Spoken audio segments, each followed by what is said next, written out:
স্বাগতম তোমাদেরকে আরো একটি নতুন ভিডিওতে।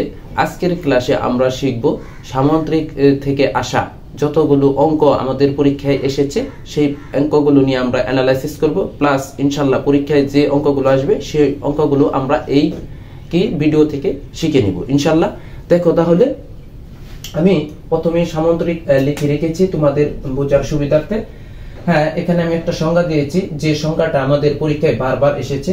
এখানে লেখা আছে যে চতুর্ভুজের বিপরীত বাহুগুলো পরস্পর সমান ও সমান্তরাল তাকে সামুদ্রিক বলে। হ্যাঁ, এই সংজ্ঞাটা তোমরা কখনোই কি করবে না, ভুল করবে না, কারণ এটা আমাদের পরীক্ষায় বিভিন্নবার এসেছে। তার মানে আমাদের যদি আমরা একটা চতুর্ভুজ আঁকাই, যদি চতুর্ভুজ আঁকাই তাহলে দেখা গেল যে আমাদের চতুর্ভুজের কয়টি বাহু? চারটি বাহু। এই একটা বাহু, এই একটা বাহু, এই একটা বাহু, এই একটা বাহু। তার মানে এই বাহুর যদি সমান এই বাহু হয় এবং এই বাহুর সমান যদি এই বাহু হয় তাহলে কি হবে? সেটা সামুদ্রিক হবে। আশা করি তোমরা এই বিষয়টি খুব ভালোভাবে বুঝতে পেরেছো। এখন ঠিক আছে, স্বাগতম আমার আরো একটি নতুন ভিডিওতে। এ পর্যায়ে আমরা শিখব সামুদ্রিকের সূত্র। হ্যাঁ, সামুদ্রিকের সূত্র কোনটি? এই প্রশ্নটি পরীক্ষায় যে কতবার এসেছে তা তোমরা কখনোই চিন্তাই করতে পারবে না। আমাদের এই সূত্রটি 14তম বিসিএস সহ বিভিন্ন পরীক্ষায় বারবার এসেছে। দেখো আমি সূত্রটি তোমাদের বোঝার সুবিধার্থে অলরেডি লিখে রেখেছি। এরকম ভাবে আসে সাধারণত 2 নাম্বার যে আমার অঙ্কটি রয়েছে তা হলো যে কোনটি সামুদ্রিক নির্ণয়ের সূত্র। 14তম বিসিএস সহ বিভিন্ন পরীক্ষায় এটা বারবার এসেছে। আমাদের 4টা অপশন থাকবে। দেখো 2 নাম্বার আমি অঙ্কটি যেটি দিচ্ছি সেটা হলো কোনটি সামুদ্রিক নির্ণয়ের সূত্র। এটা 14তম বিসিএস এ এসেছে, আমি অলরেডি বলেছি। আমাদের 4টা অপশন থাকবে, সেই অপশন থেকে যে অপশনটিতে লেখা থাকবে ভূমি গুণন উচ্চতা সেটাই হবে কি সামুদ্রিক নির্ণয় সূত্র। অর্থাৎ সামুদ্রিকের সূত্র হচ্ছে ভূমি গুণন উচ্চতা। আজকের ক্লাসের সবচেয়ে গুরুত্বপূর্ণ এবং মোস্ট ইম্পর্টেন্ট ম্যাথ হচ্ছে এই অঙ্কটি। এই অঙ্কটি আমাদের পরীক্ষায় বারবার আসে, কিন্তু আমরা শুধু একটু ভালো করে খেয়াল করি না বিদায় 10 সেকেন্ডে আনসার করতে পারি না। দেখো 3 নাম্বার অঙ্কটি হচ্ছে এইরকম যে সামান্তরিকের দুটি সন্নিহিত কোণের একটি 115 ডিগ্রি হলে অপরটি কত।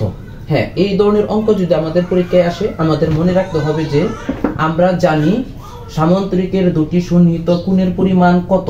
হ্যাঁ, আমাদের সামান্তরিকের দুটি সন্নিহিত কোণের পরিমাণ কত? 180 ডিগ্রি। এটা আমাদের কিন্তু সবসময় কি করতে হবে? মুখস্থ করতে হবে। তাহলে যদি আমাদের 180 ডিগ্রি যে সামুদ্রিকের দুটি কোণের পরিমাণ এটা মুখস্থ থাকে, আর যে পরিমাণ কোণ দেয়া থাকবে ওই 180 ডিগ্রি থেকে, অর্থাৎ এই 180 ডিগ্রি থেকে এই পরিমাণ কোণ কি যদি আমরা বিয়োগ করি তাহলে আমাদের কি হবে? অঙ্কটি হয়ে যাবে। যেমন আমি তোমাদের বোঝার সুবিধার্থে অলরেডি অঙ্কটি লিখে রেখেছি। যেমন আছে এখানে 180 ডিগ্রি, কারণ আমরা জানি সামুদ্রিকের দুটি সন্নিহিত কোণের পরিমাণ কত? 180 ডিগ্রি। জি, 180 ডিগ্রি লিখে রেখেছি। এবং আমাদের দুটি সন্নিহিত কোণের থেকে যদি একটা কোণ দেয়া থাকে, যেমন একটি কোণ কত আমাদের?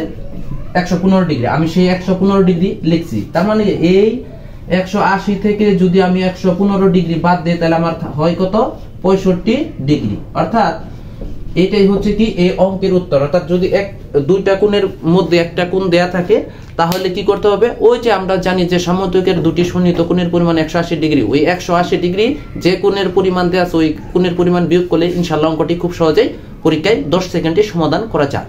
আশা করি তোমরা অঙ্কটি খুব ভালোভাবে বুঝতে পেরেছো।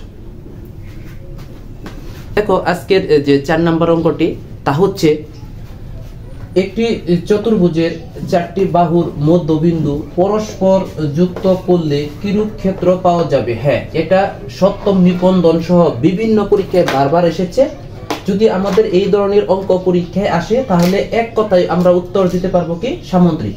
অর্থাৎ একটি চতুর্ভুজের 4টি বাহুর মধ্যবিন্দু পরস্পর যুক্ত করলে কিরূপ ক্ষেত্র পাওয়া যাবে এরকম কথা থাকলে আমরা সামুদ্রিক উত্তর দিয়ে দেব। সামুদ্রিক রিলেটেড এই 4টি অঙ্ক আমাদের বিভিন্ন চাকরির পরীক্ষায় বারবার এসেছে। তোমরা যদি এই 4টি অঙ্ক ভালোভাবে বাসায় পড়ো এবং আমার এই ভিডিওতে আয়ত্ত করতে পারো তাহলে আশা করি তোমরা এই সামুদ্রিকের এই 4টি অঙ্ক 10 সেকেন্ডে পরীক্ষার কেন্দ্রে কি করতে পারবে? উত্তর করতে পারবে। ধন্যবাদ তোমাদের সকলকে।